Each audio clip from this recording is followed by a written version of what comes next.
अस्सलाम वालेकुम। आज का हमारा जो टेंस है वो है प्रेजेंट परफेक्ट टेंस। और इससे पहले मैंने 2 टेंसेस पढ़ाए थे जो बग़ैर ही मैं कुछ वर्ड कहे और इसी तरह से बस मैंने लिख दिए थे। मुझे लग रहा था कि वो बहुत ही आसान है, तो उसको समझाने की इतनी ज़रूरत नहीं है क्योंकि वो बचपन से ही लोग पढ़ते आ रहे होते हैं, तो इस वजह से मैंने ज़्यादा उस पर तवज्जो नहीं दी। और यहाँ पे आप ज़रा देख सकते हैं, क्योंकि इससे पहले मैंने वीडियो बनाने की कोशिश की थी तो ये इसमें ख़राब हो गया है। प्रेजेंट परफेक्ट टेंस में हमारा जो एक्शन होता है वो कब स्टार्ट होता है, वो पास्ट में स्टार्ट होता है, और उसका जो रिज़ल्ट होता है, जो रिज़ल्ट वो हमारे पास आके प्रेजेंट में कंप्लीट होता है। रिज़ल्ट हमें शो होता है प्रेजेंट में। अब अगर हम उर्दू में इसकी पहचान करें तो उर्दू में इसकी पहचान हमारे पास कैसे होगी। जैसे हम कहते हैं फ़िक्रे के आखिर में हमारे पास आता है चुका है, क्योंकि प्रेजेंट है तो प्रेजेंट में है और हैं जो है दोनों यूज़ होते हैं, तो उसी से ही तो प्रेजेंट का पता चलता है। चुका है, चुकी है, चुके हैं, और चुका हूँ, लिया है, ली है। इस तरह से होती है, जिसका जो रिज़ल्ट होता है वो प्रेजेंट में एंड हो जाता है, तो उसमें हम जाके प्रेजेंट परफेक्ट टेंस यूज़ करते हैं।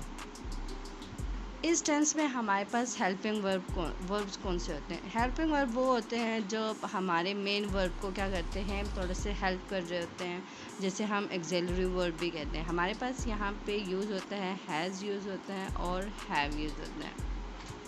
हैज़ हमारे पास सबको पता है कहाँ भी यूज़ होता है, ही, शी, इट, और सिंगुलर जितने भी हमारे पास नाउन होते हैं उनके साथ यूज़ होता है।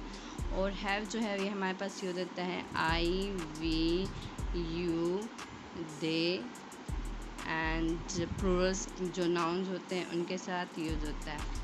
और यहाँ पे हमारे पास मेन वर्ब कौन सा होता है? जितनी भी जितनी भी परफेक्ट टेंस हैं, जैसे present perfect tense, past perfect tense, future perfect tense, वहाँ पे हमारे पास जो मेन वर्ब होता है वहाँ पे हम यूज़ करते हैं वर्ब की थर्ड फॉर्म। अगर राइट का वर्ब आपने यूज़ करना है लिखने के लिए तो आप राइट नहीं लिखेंगे, आप लिखेंगे रिटर्न। यहाँ तक मुझे लग रहा है सबको क्लियर हो चुका होगा। अब सेंटेंस स्ट्रक्चर जो है हमारे पास, सिंपल सेंटेंसेस में सेंटेंस स्ट्रक्चर प्रेजेंट परफेक्ट का क्या होगा? सिंपल सेंटेंस में हमारे पास आ जाता है सब्जेक्ट होता है, मैं शॉर्ट फॉर्म लिख रही हूँ।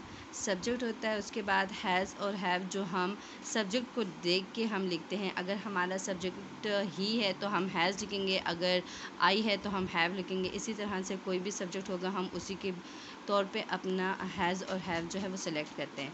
और फिर वर्ब की थर्ड फॉर्म हम लिखते हैं, और उसके बाद ऑब्जेक्ट। कभी कभी ऑब्जेक्ट जो होता है वो नेसेसरी नहीं होता, लेकिन ऑब्जेक्ट हम लिख देते हैं क्योंकि वो सेंटेंस स्ट्रक्चर्स में आता है। तो सेंटेंस स्ट्रक्चर्स हमारे पास सिंपल सेंटेंस का ये है। और नेगेटिव में जो हमारे पास सेंटेंस स्ट्रक्चर है वो है सब्जेक्ट आ गया, और उसके बाद हैज़ और हैव, और उसके बाद ऑब्वियसली हमने नॉट लगाना है, और वर्ब की थर्ड फॉर्म प्लस ऑब्जेक्ट।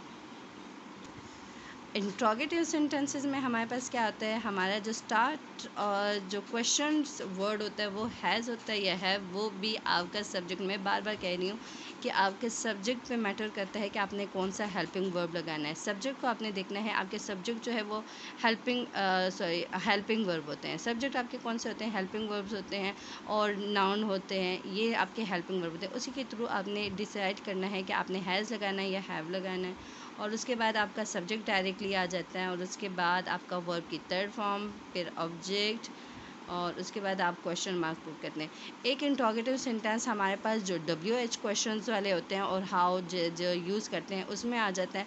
उसमें आपका कोई भी वर्ड हो जैसे सेंटेंस में आ जाए कि आपने ये काम क्यों किया है, मतलब ये सेंटेंस प्रेजेंट परफेक्ट का तो नहीं है, लेकिन मैं आपको सिर्फ एग्जांपल दे रही हूँ कि क्यों का वर्ड आ जाए या कौन आ जाए या क्या आ जाए, तो हमारा जो मेन वर्ब से पहले हम इनको जब यूज़ करेंगे, हम मेन वर्ब से पहले यूज़ करेंगे। जैसे अगर हाउ है या WH क्वेश्चंस है, जैसे हु, व्हाट, वेयर, वाई, ये वाले जो क्वेश्चन है ये सबसे पहले आ जाएंगे, और वही सेंटेंस स्ट्रक्चर होगा जो यहाँ पे इंट्रोगेटिव सेंटेंसेस में फॉलो हो रहा है।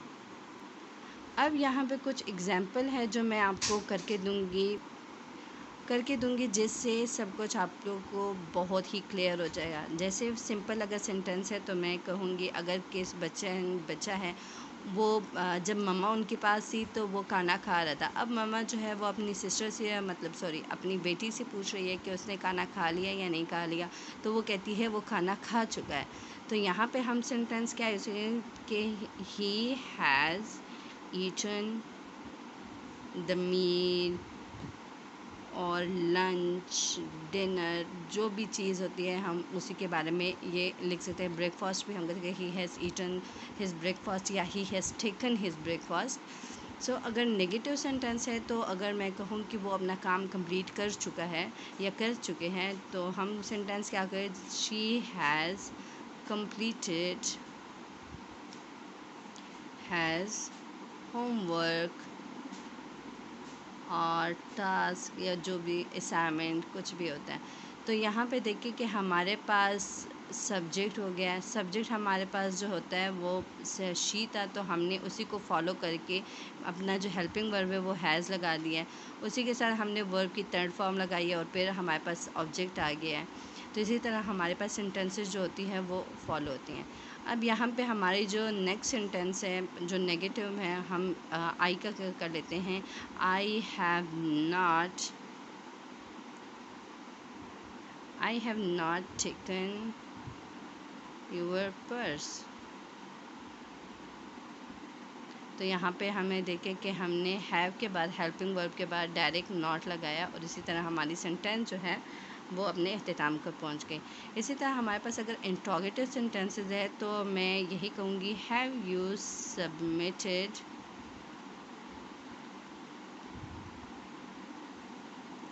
Your documents in the office. तो यहाँ पे देखें हमारे पास यू जो है यहाँ पे सब्जेक्ट है और सब्जेक्ट को देख के हमने अपना हेल्पिंग वर्ब लिखा है, वहीं थर्ड फॉर्म ऑफ वर्ब, और यहीं पे हमारे पास ऑब्जेक्ट भी है और इनडायरेक्ट ऑब्जेक्ट भी है, दोनों हमने यहाँ पे लिखे हुए हैं। डायरेक्ट ऑब्जेक्ट और इनडायरेक्ट ऑब्जेक्ट क्या होते हैं ये एक सेपरेट टॉपिक है और मैं चाहती हूँ कि ये मैं तब ही करवाऊँ जब मैं एक्टिव एंड पैसिव करवाऊँ। तो उससे पहले जो इंट्रोडक्शन होगा उसमें ये मैं क्लियर करवा दूँगी। और अगर हम WH क्वेश्चन वाली सेंटेंस लिखें तो मैं कहूँ, where have you seen this man. तो यहाँ पे देखें वेयर अपनी जगह पे आ गया, ये हमेशा ही इधर आएगा, स्टार्ट ऑफ द सेंटेंस होगा और उसी के बाद जो हमारे सिंपल इंट्रोगेटिव सेंटेंसेस है टेंसेस के वो उसी की तरह फॉलो होंगे जो उसी का स्ट्रक्चर है।